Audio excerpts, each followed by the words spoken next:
A Arca da Aliança é um objeto secreto coberto de ouro, conhecida pelos judeus, cristãos e também muçulmanos.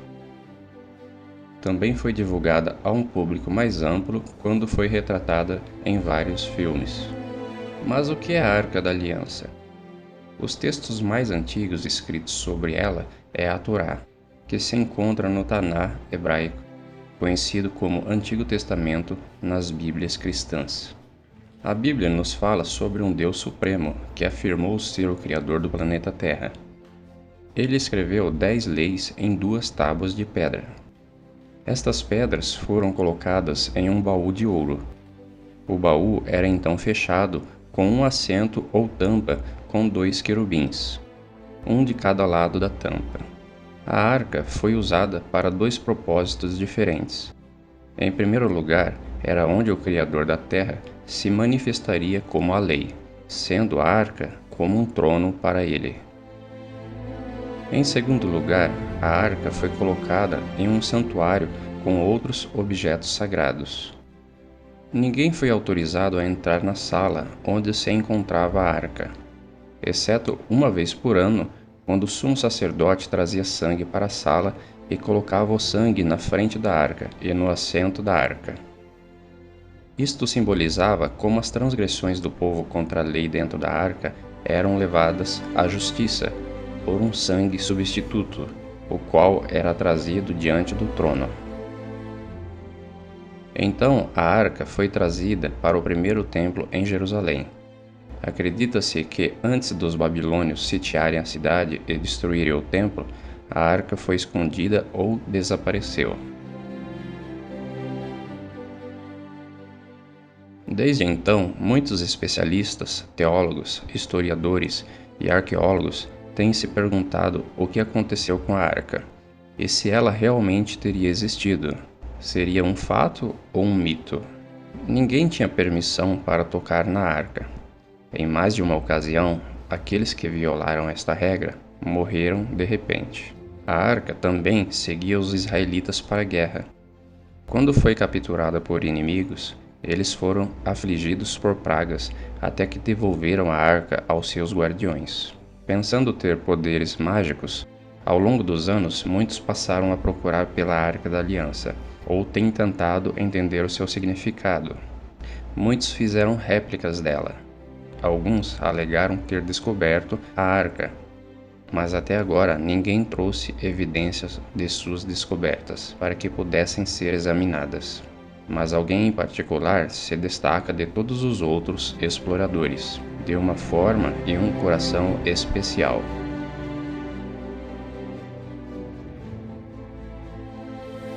Por muito tempo, o desaparecimento da arca tem sido um mistério. Todas as fontes que mencionam seu esconderijo foram escritas muito tempo depois do seu desaparecimento, e claramente baseadas em lendas ou mesmo suposições. Da última vez que foi mencionada na Bíblia foi quando o rei Josias ordenou que fosse colocada de volta no templo. Mas também sabemos que a Babilônia conquistou Jerusalém nos dias dos filhos do rei Josias, cerca de 35 anos depois. Algo interessante sobre isto é que não há menção da arca, apesar de outros objetos que foram levados para a Babilônia serem mencionados. No entanto, o livro de Macabeus, que foi escrito várias centenas de anos após o seu desaparecimento, menciona que a arca tinha sido escondida na montanha onde Moisés viu a terra prometida antes de sua morte. O livro de Baruque, um livro mais recente, menciona que Deus deixou a terra abaixo de Jerusalém engoli-la, e que a arca surgiria novamente na superfície, no tempo do fim. E na literatura medieval, menciona que a arca havia sido levada para a Etiópia. Algumas especulações do século XX incluem lugares como o Egito e até a Irlanda. Mas o que é a arca? E onde ela pode realmente estar? A principal função da Arca da Aliança era ser a sede governamental de Deus em seu templo terrestre. A arca tinha muitas funções fora do santuário, e não estava limitada a ritos de sacrifícios. Tanto dentro como fora do sistema do santuário, A arca era usada para defender o direito de Deus como juiz e único Deus verdadeiro e rei de toda a terra. Este direito estava escrito na lei dentro da arca, que estipulava que ele é o Criador e que, portanto, a terra pertencia a ele. O Deus da Bíblia disse: "A arca do Senhor, o Senhor de toda a terra." Josué capítulo 3, versículo 13. Porque toda a terra é minha. Êxodo capítulo 19, verso 5. Porque o Senhor Altíssimo é terrível. Ele é o grande rei sobre toda a terra. Salmos capítulo 47, verso 2. É por isso que a arca lidera a guerra contra a cidade de Jericó. Embora esta cidade não o aceitasse como Deus ou suprema autoridade na terra, ele ainda poderia julgá-los e sentenciá-los. Embora Nabucodonosor, o grande líder da Babilônia, não adorava o Deus de Israel, tanto ele como outros reis de grandes nações naqueles dias ainda eram julgados por Deus. Os assírios, medianitas, cananeus, egípcios, etíopes, filisteus e muitas outras nações que rejeitaram a Deus como seu Deus, ainda eram julgados de acordo com o padrão de Deus. Quando o último rei da Babilônia zombou de Deus, com alguns dos objetos sagrados do templo de Deus, sua sentença foi dada pelo Senhor em forma de uma mão que escreveu seu julgamento na parede na presença de todos. Deus mostra que não importa a que religião ou grupo étnico que você pertença, você será julgado de acordo com o padrão do Criador, e não por sua própria norma moral ou padrão moral da sua cultura específica. Uma das funções da arca era ir diante do povo de Deus no deserto, levando-os ao seu lugar de descanso. Ela estava presente quando houve uma disputa sobre a autoridade dos escolhidos de Deus, e isso tinha que ser resolvido. A arca foi adiante deles no rio Jordão, e assim o rio se abriu milagrosamente para o povo, permitindo-lhes passar o rio para outra margem. Participou da confirmação da aliança entre Deus e Israel no Monte Ebal. O mesmo quando Israel falhou com Deus e foi conquistado pelo inimigo e a arca foi tirada deles. Deus usou a arca para julgar os filisteus e humilhar seus deuses, para que fossem forçados a devolvê-la. Nesta situação, Deus usou a arca como um símbolo de seu reinado. Mesmo quando Deus não protegeu seu povo apóstata, ele protegeu a arca, pois representava sua autoridade. Isso deixou claro que nenhum homem precisava protegê-la, e que o próprio Deus iria mantê-la a salvo de tudo por si mesmo. Isto também elimina a possibilidade de que a arca tenha sido destruída. A arca tem sido o trono de Deus na terra, e a Bíblia diz que seu trono, ó Deus, é para sempre. Enquanto Jeremias tinha acabado de testemunhar Jerusalém e o templo sendo destruídos, ele tinha algo totalmente diferente a dizer sobre o trono de Deus. Tu, Senhor, permaneces eternamente, e o seu trono subsiste de geração em geração. Então, o que realmente aconteceu com a arca? Deus disse a Jeremias que a cidade e o templo seriam destruídos. Ele estava preparado junto com muitos outros, e o mais natural a fazer era esconder o objeto mais sagrado, a Arca da Aliança. Uma palavra profética para o tempo do fim na Bíblia pode nos dar uma pista de onde a arca surgiria. E muitas nações virão e dirão: Vamos subir para o monte do Senhor, porque de Sião sairá a lei, e de Jerusalém a palavra do Senhor. No século XIX, a arqueologia teve seu início quando vários estudiosos foram fazer pesquisas em ruínas encontradas no Oriente Médio. Desde tumbas e templos no Egito, há registros históricos e cidades bíblicas na Mesopotâmia e na Palestina. A Bíblia mostrou ser um livro preciso historicamente, comprovando cidades e nações antigas mencionadas ali. Escritos antigos de outras nações confirmavam as escrituras. Até então, a cidade de Babilônia era uma lenda, até que suas ruínas foram redescobertas. Mas Jerusalém era habitada desde o desaparecimento da arca. Muitas pessoas haviam construído novos edifícios em cima de edifícios antigos, e a velha cidade se converteu em camadas de história, uma sobre a outra.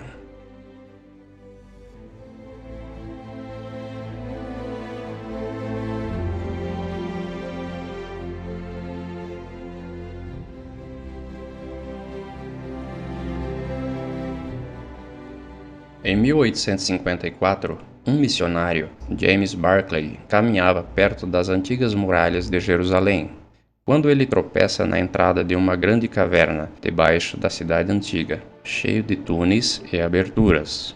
Estavam fechadas por séculos e teriam o comprimento de 5 quarteirões da cidade. Em 1867, o general Sir Charles Warren fez a promessa de maiores escavações na cidade antiga, e na montanha onde ficava o templo, ele descobriu poços e túneis subterrâneos. Em 1873, Charles Claremont, um orientalista e arqueólogo francês, descobriu um querubim gravado em pedra dentro da caverna. Os querubins eram comumente usados nos tempos antigos para guardar a entrada de uma cidade ou um lugar sagrado. Este querubim tinha características semelhantes ao que era popular na época do desaparecimento da arca. Em 1882, o general Gordon, um alto e respeitado oficial, viajou para o Oriente Médio, e enquanto olhava ao redor de Jerusalém, ele ficou convencido de que o lugar tradicionalmente chamado Gólgota não poderia ser o local verdadeiro. A seção norte do Monte do Templo que foi cortada parecia se encaixar muito melhor com a descrição bíblica e com o desenho da cidade antiga. Ele, então, começou escavações lá, mas ele teria que partir para ajudar em um conflito no Sudão, onde morreu não sendo capaz de terminar seu trabalho. Porém, ele teve tempo de escrever uma carta a um amigo contendo uma declaração chocante. Aconteceu algo que ele não explicou. A montanha do norte, que Gordon identificou como a Montanha do Crânio, também era a localização da caverna de Jeremias, onde ele escreveu o livro das Lamentações, o mesmo livro onde Jeremias havia mencionado: "O trono de Deus permanece." Gordon disse: "A Arca da Aliança está lá." Ele também mencionou que outros móveis do templo também poderiam ser encontrados lá. Uma declaração muito estranha, pois ele nunca conseguiu terminar sua escavação. Então, como ele sabia disso? O local foi deixado encoberto e as cartas do general Gordon permaneceram armazenadas em algum lugar seguro. Cerca de 100 anos depois, um homem chamado Ronald White começou a orar a Deus para usá-lo para mostrar ao mundo que a Bíblia é verdadeira. Ron já estava investigando a história do dilúvio e investigou as possíveis ruínas da Arca de Noé. Ele também estava estudando o êxodo de Israel desde o Egito, encontrando algumas rodas antigas de carruagens egípcias. Depois de uma das viagens de mergulho, ele visitou Jerusalém em sua viagem de regresso para casa. Em Jerusalém, caminhando ao longo da face de um penhasco com um amigo, sua mão subiu de repente por conta própria e apontou para um lugar onde alguns destroços e lixos jaziam na frente do penhasco. Sem entender por que e como, ele se ouviu dizer: "A caverna de Jeremias e a Arca da Aliança estão lá." Ron estava confuso com o que tinha acontecido, pois não havia tido uma experiência como esta antes. Nem sequer havia pensado em procurar a arca. Pensativo, ele foi para casa, tentando estudar e descobrir se havia alguma possibilidade de a arca estar ali. Ele estudou o período do cerco da Babilônia, na época em que a arca foi vista pela última vez. Ele tentou descobrir quando ela foi removida e também as limitações do tempo e o lugar para escondê-la. Estudou a possibilidade da arca estar escondida em algum lugar do sistema de túneis. Ele estava convencido que o próprio Deus o inspirou a encontrá-la. Ron começou a escavar com seus 2 filhos, onde sua mão havia apontado.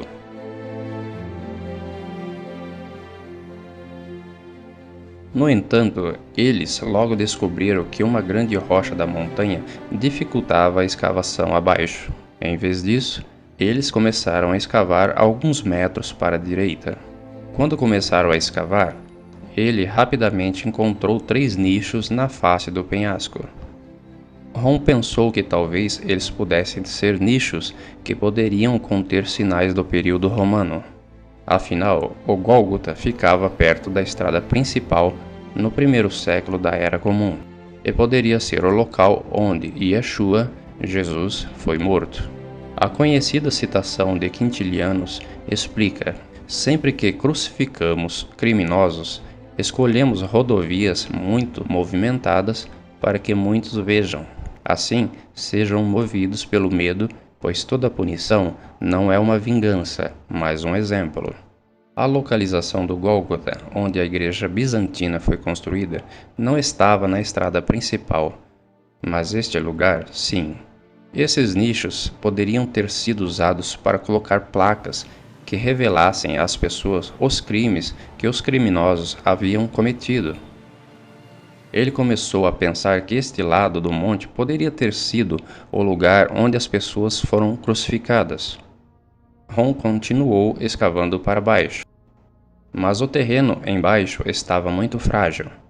Por isso, eles voltaram ao local original na esperança de que eles pudessem cavar ao redor da grande rocha. Desta vez, eles descobriram que poderiam escavar entre o penhasco e a rocha. O penhasco quase formava um teto à medida que eles escavavam para baixo. Enquanto cavavam para baixo, ele rapidamente encontrou o que parecia ser uma corda no penhasco. Ele estava prestes a descobrir para que aquela corda teria sido usada. 38 pés abaixo do solo, eles encontraram o que parecia ser uma estrutura semelhante a uma cisterna. Era redonda, com escadas na parte inferior. Ron se perguntou se esta estrutura poderia ter sido usada para armazenar grãos e se posteriormente foi usada como cisterna. Com um cinzel, abriu a superfície e encontrou um grande número de pedaços de cerâmicas entre a sujeira e os detritos usados como enchimento para formar a cisterna. Quando ele mostrou estas peças de cerâmica às autoridades de antiguidades, ao examiná-las, eles informaram que algumas delas eram do período jebuseu. Os exemplares datados como mais recentes eram do período romano. Ele continuou ao longo da face do penhasco, abaixo de onde ele havia encontrado os nichos. Por causa das cerâmicas e moedas que encontraram, eles entenderam que estavam sobre o nível do período romano. Enquanto cavavam, ele encontrou muitos ossos de dedos que confirmaram suas suspeitas de que este lugar já foi um lugar de execuções. Além de crucificação, apedrejamento também era realizado durante a era judaico-romana. Fora da cisterna que Ron descobriu, ele encontrou outra circular no lado oposto. Apenas uma base da estrutura circular parecia estar intacta. Ao estudar a estrutura, ele encontrou uma seção bem preservada, com uma parede e uma pedra saliente que se encontrava horizontalmente fora da parede na face do penhasco.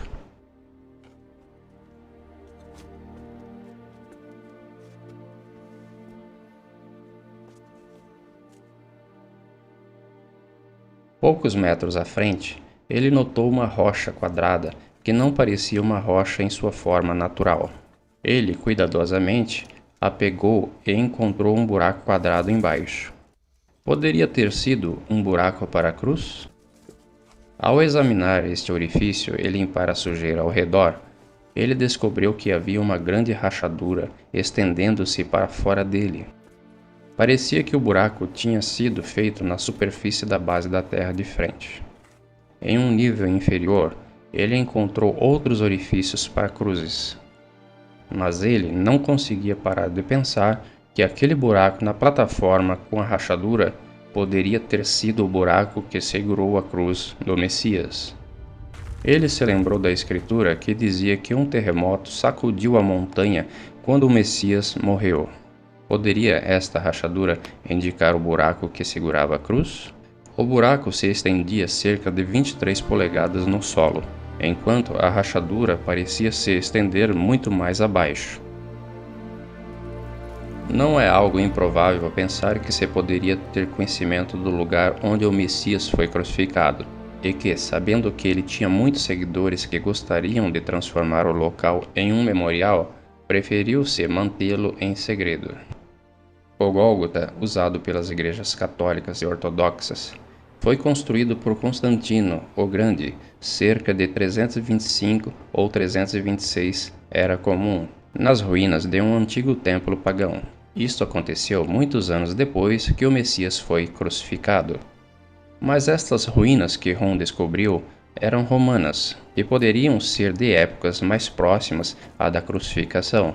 Depois do ano 70 era comum, muitos judeus deixaram Jerusalém e outros foram mortos.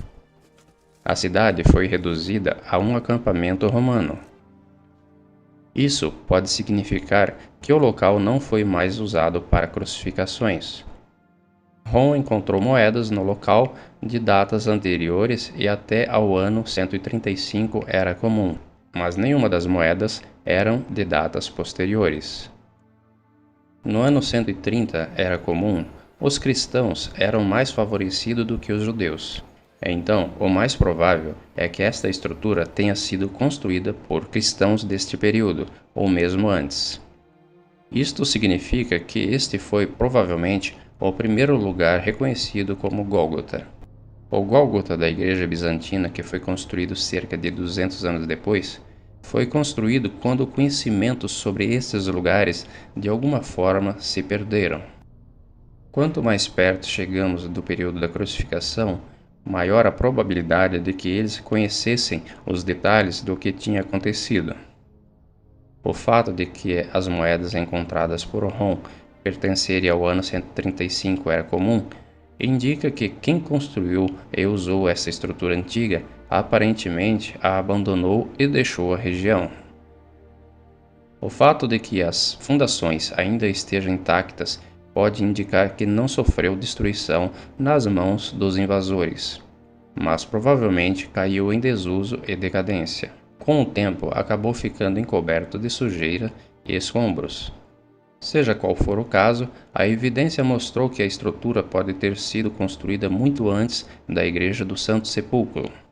Rom e seus 2 filhos trabalharam aqui durante um período de quase 2 anos. Eles continuaram buscando no nível romano alguma caverna ou entrada para um túnel, mas sem sorte.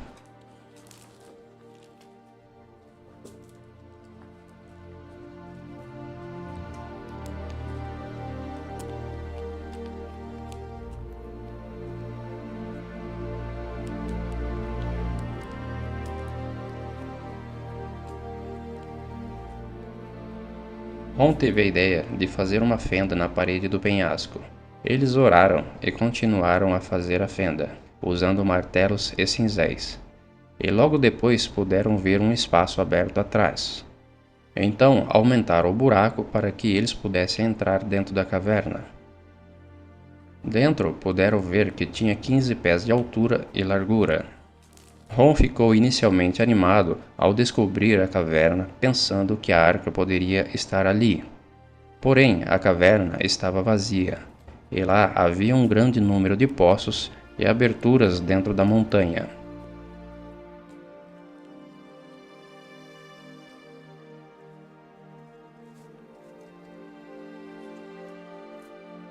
Rom continuou procurando em cada caverna e em cada abertura que puderam encontrar dentro do sistema colossal de cavernas.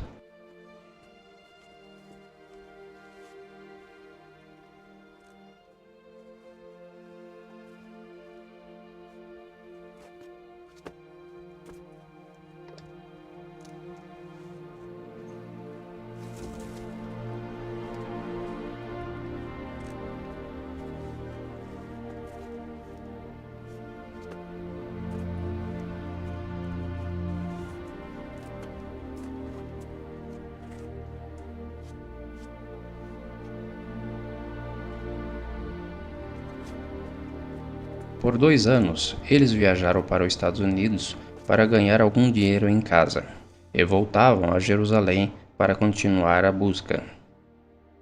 Em dezembro de 1981, eles continuaram seu trabalho dentro do sistema de cavernas, procurando por alguma abertura ou caverna que eles pudessem encontrar. Porém, os 3 adoeceram. Os 2 filhos de Ron voltaram para os Estados Unidos e Ron teve que buscar ajuda de outras pessoas para continuar. Ron não iria desistir. Ele lembrou que Deus havia prometido que ele iria encontrar a arca nesta viagem específica. Mas ele já tinha usado todo o seu dinheiro e estava doente, e o trabalho era muito difícil e exaustivo. Uma das pessoas que o ajudava entrou em uma das aberturas menores, já que era mais magro e poderia chegar a lugares onde Ron não conseguia. Enquanto olhava em volta, Ron encontrou uma passagem semelhante a uma chaminé, e de lá um pequeno túnel onde Ron tinha que se espremer para poder passar através dele. Então ele percebeu uma estalactite com cerca de 40 centímetros de comprimento na frente da parede do penhasco.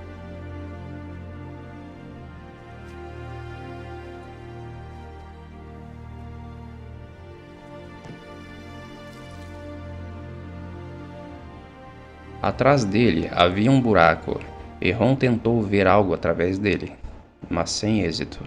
Para poder visualizar melhor, ele ampliou o buraco e pôde ver uma caverna dentro que não parecia ser tão promissora, pois parecia ser apenas uma caverna cheia de pedras. Mas ele estava determinado a olhar em todos os lugares. Ele, então, alargou o buraco o suficiente para seu ajudante entrar. Porém, seu ajudante saiu rapidamente com um olhar de espanto em seu rosto, gritando: "O que tem ali? O que tem ali? Eu não vou entrar novamente ali." Então saiu do sistema de cavernas rapidamente. Então Ron percebeu que poderia haver algo lá e alargou o buraco o suficiente para ele passar. Agora era 6 de janeiro de 1982.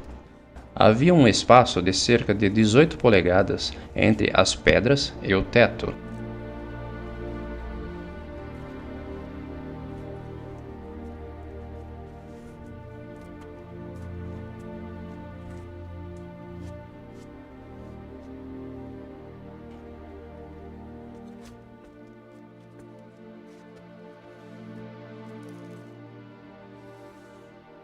Ron começou a iluminar as pedras com sua lanterna para ver se havia alguma coisa embaixo. Ele viu algumas tábuas de madeira já decompostas, e debaixo das madeiras algumas peles de animais que se tornavam em pó apenas ao tocá-las. Então ele viu algo que brilhava, algo que era dourado, que brilhava. A princípio ele pensou que poderia ser a Arca da Aliança, mas quando ele removeu a pele do animal, ele viu uma mesa de ouro com uma moldura em relevo ao redor, na qual tinha um padrão alternado de sino e romã. Ron tinha certeza que isso tinha que ser do primeiro templo, ou alguma mobília perdida do tabernáculo, e que poderia ser a mesa dos pães da proposição. Então começou a investigar a câmara com mais cuidado e, ao observar ao seu redor com sua lanterna, notou uma rachadura no teto. Subindo pelas pedras, no lado lateral da câmara, ele viu uma caixa de pedra logo abaixo da rachadura. Justo abaixo da rachadura, tinha uma pedra lisa no topo da caixa, a qual estava quebrada em 2 partes, e uma parte menor estava mais afastada para um dos lados, criando uma abertura na caixa de pedra. Mas o topo da caixa estava perto demais do teto, impossibilitando-o de ver por dentro. Ron notou uma substância preta na rachadura do teto, e um pouco mais daquela substância preta na borda da tampa da caixa. A rachadura no teto estava diretamente acima da parte quebrada da tampa da caixa, e parte dessa substância escura havia caído dentro da caixa. Foi neste momento que Ron se deu conta do que havia acontecido ali, vindo a desmaiar. Quando ele percebeu que a rachadura no teto da caverna era o fim da rachadura que se estendia do buraco da cruz que ele havia encontrado muitos metros acima, e que a substância escura era sangue que havia caído pela abertura dentro da caixa de pedra, então ele soube que a arca estava na caixa de pedra. Mas a descoberta mais maravilhosa foi ver que o sangue do Messias tinha caído no assento da misericórdia, no propiciatório da Arca da Aliança.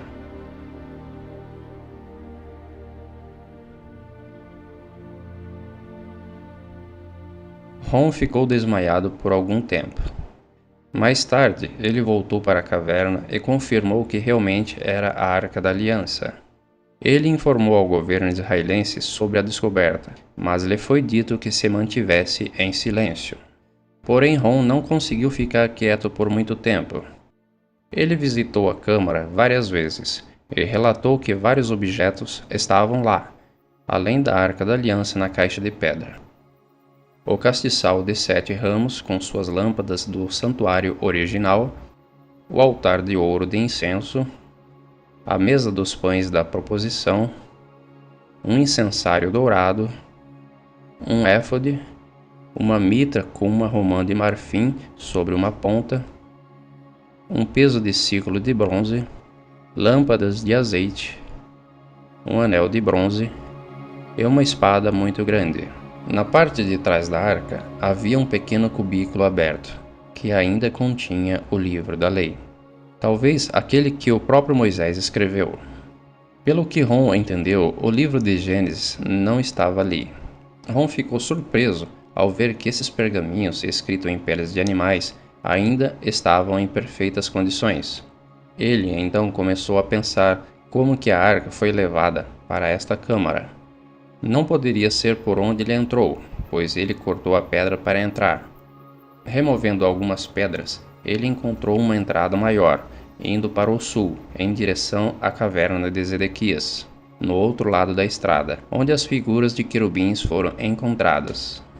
Este túnel, no entanto, estava bloqueado com muitas pedras grandes. E Ron não tinha como removê-las para fora do túnel por onde ele entrou. Ron foi até um laboratório em Israel para analisar os resíduos de sangue que havia encontrado na rachadura e no propiciatório da arca. O resultado das análises o surpreenderam mais do que o esperavam. Em primeiro lugar, nesta análise, eu levei o sangue para um laboratório em Israel. Perguntei a uma das pessoas com quem trabalho onde havia um bom laboratório, cujo trabalho é confiável. Eles disseram, tal e tal. Eu o levei lá. Eu disse, por favor, examine esse sangue e me diga o que você pode me dizer sobre ele. Nós vamos reconstituí-lo, vamos colocá-lo em uma solução salina, normal e mantê-lo a temperatura corporal por 72 horas com um movimento suave. Esse é o seu negócio, eu disse. Eu quero estar presente quando você examiná-lo. Eles disseram, tudo bem. Então eu estava de volta e eles verificaram. E agora, digo, o que eles disseram? É sangue humano. É isso que podemos dizer. Eles fizeram todos os testes que precisaram fazer. Então eu disse, pegue um pouco dos glóbulos brancos e coloca-os em um meio de crescimento e mantenha-os na temperatura corporal por 48 horas. Eles disseram, isso não vai adiantar, porque é sangue morto. Eu disse, você faria isso por mim? Eles disseram, ok, vamos fazer isso. De qualquer maneira, eu disse que queria estar presente quando eles tirassem a amostra para examiná-la. Regressei ao local quando eles pegaram a amostra para examiná-la sob um microscópio, e um dos técnicos chamou o outro ali. Então chamaram o chefe lá, e eles estavam falando em hebraico por um tempo, cerca de 1 minuto, e eles olharam para mim e disseram, Sr. White, esse sangue humano tem apenas 24 cromossomos nele. Cada pessoa tem 46, isto é, 23 cromossomos de sua mãe e 23 de seu pai, 22 autossoma ou mais de sua mãe e 22 autossomas ou mais de seu pai. Você recebe um X de sua mãe e você pode obter um X ou Y de seu pai. Este sangue tem 23 cromossomos maternos e um cromossomo Y apenas. Você vê, uma criança não poderia ter se desenvolvido se não tivesse autossomos de sua mãe. Então, todas as suas características físicas foram determinadas pelo lado da família de sua mãe. Seus autossomas, seu sexo masculino, foi determinado por esse Y, que veio de uma fonte, mas não de um homem humano. Então eles disseram, este sangue está vivo. Aí eles disseram, de quem é esse sangue? Eu disse,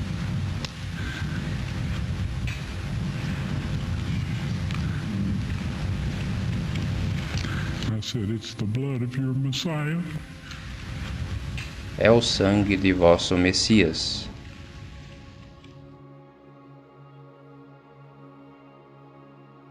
Quando o sangue foi para o propiciatório, foi provado que havia pecado contra esta mesma lei, pela qual o Messias foi punido. Nossos pecados contra as leis de Deus, não leis humanas ou quaisquer outras leis religiosas. E estas são as leis pela qual temos que nos arrepender de tê-las quebradas. Além disso, Deus realmente enviou seu Filho para morrer em nosso lugar. Ron queria mostrar tudo para o mundo imediatamente, mas Deus o impediu.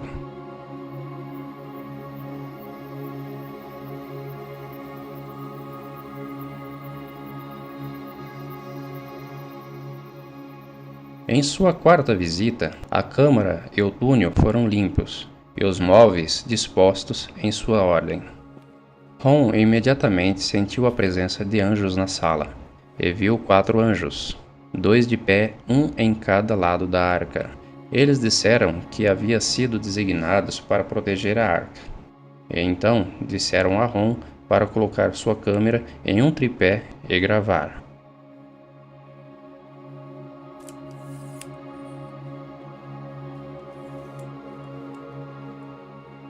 Eles levantaram a tampa do propiciatório e o ajudaram a remover os 10 mandamentos escritos em 2 tábuas de pedra.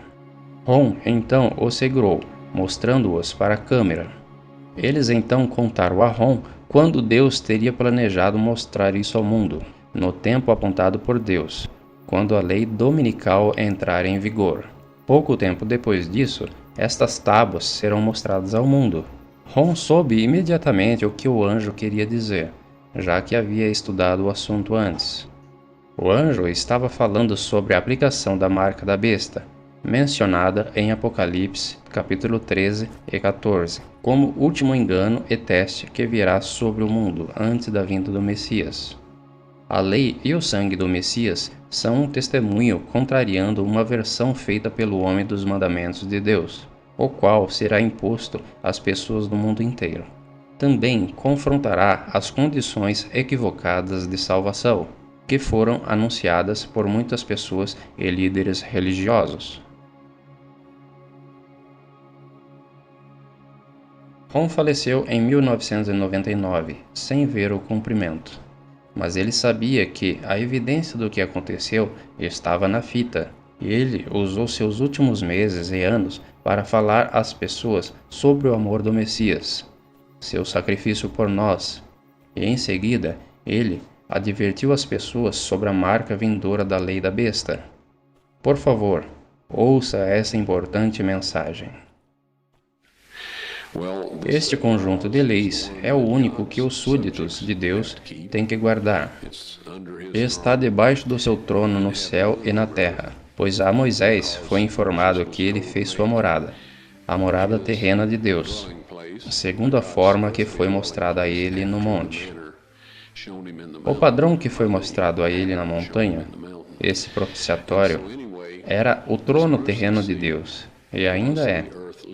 E a glória da Shekinah habitou lá por centenas de anos, até que os judeus se tornaram tão rebeldes no paganismo que Deus decidiu que ele não iria mais viver entre eles. Se observarmos um pouco depois, a respeito do propiciatório, há uma declaração na Escritura que está em 2 Tessalonicenses, capítulo 2, que fala sobre o homem do pecado, que assentará no templo de Deus, se mostrando como se fosse Deus. Para ver isso rapidamente, isso implicaria que esse alguém poderia assentar-se no templo de Deus e que teria que ser reconstruído. Mas há alguém lá agora.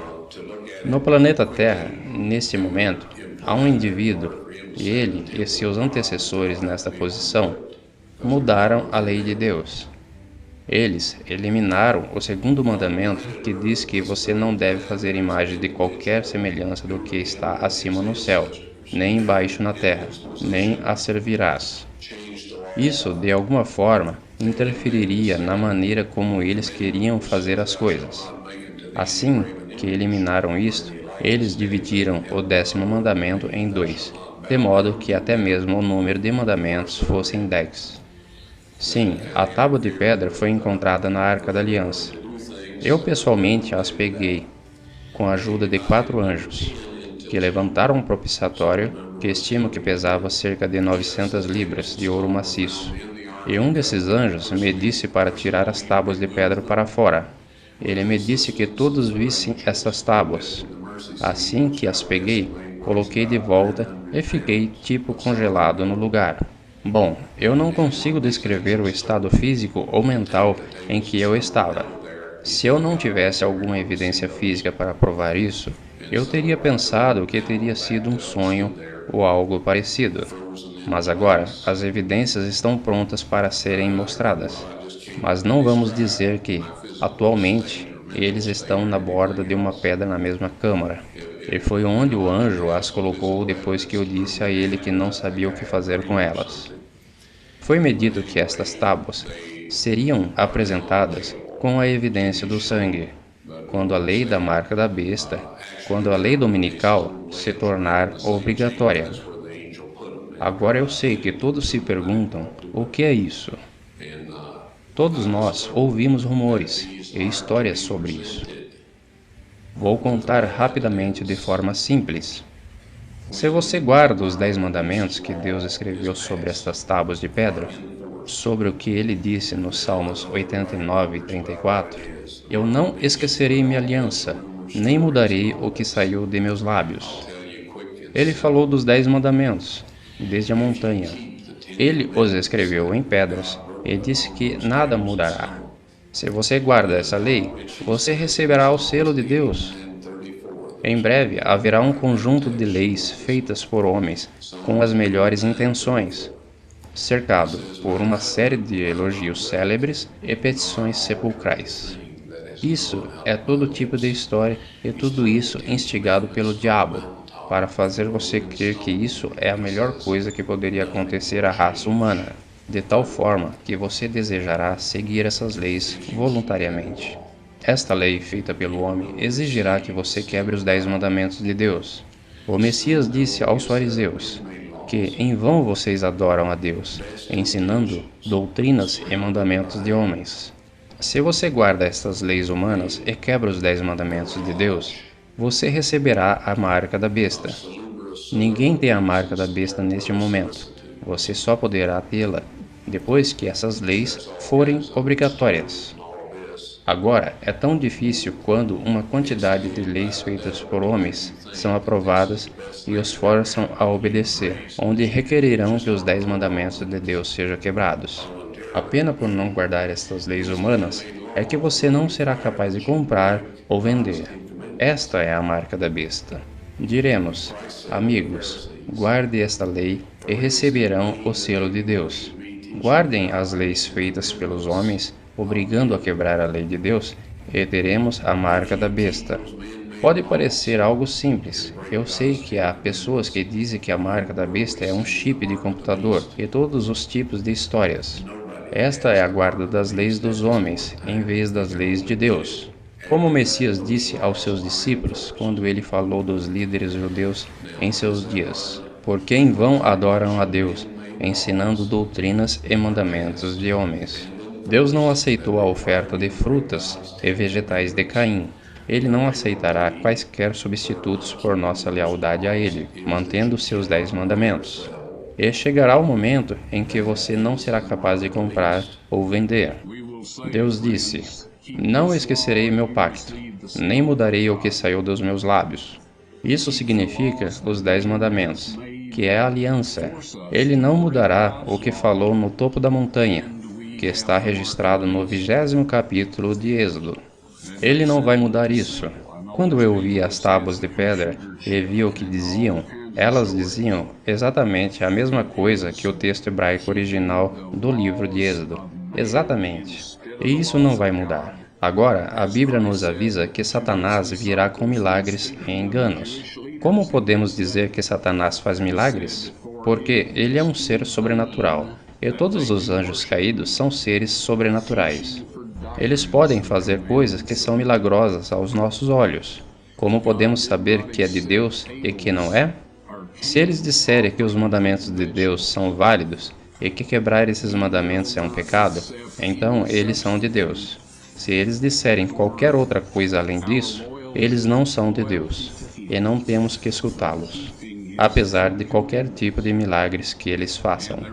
As tábuas de pedra serão exibidas após a lei dominical nacional, quando for obrigatória. Estas foram as palavras exatas do anjo, tal como eu as recordo.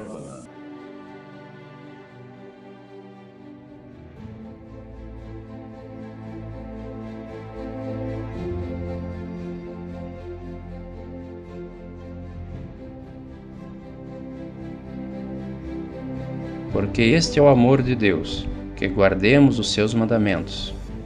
E os seus mandamentos não são pesados. 1 João 5:3. E 3 são os que testificam na terra: o Espírito, e a água, e o sangue. E esses 3 concordam num. Nós aceitamos o testemunho dos homens, mas o testemunho de Deus tem maior valor, pois é o testemunho de Deus que ele dá acerca de seu Filho. 1 João 5, 8 e 9.